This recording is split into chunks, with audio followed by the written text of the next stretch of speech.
কিছু কষ্ট আছে যার কোনো নাম নেই। ভেতরটা পুড়ে ছারখার হয়ে যায় ঠিকই, কিন্তু বাইরে কোনো আগুনের চিহ্ন থাকে না। এই কষ্টের কোনো ভাষা নেই, নেই কোনো সংজ্ঞা।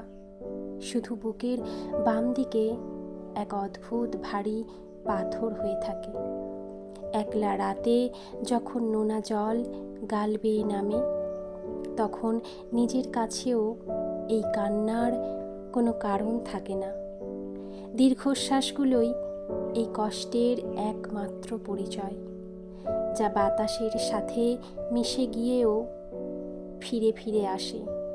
কিছু ক্ষত এমনই হয় যা সময়ের সাথে কমে না, বরং বেনামি এক বিষাদ হয়ে সারা জীবন সঙ্গী থাকে।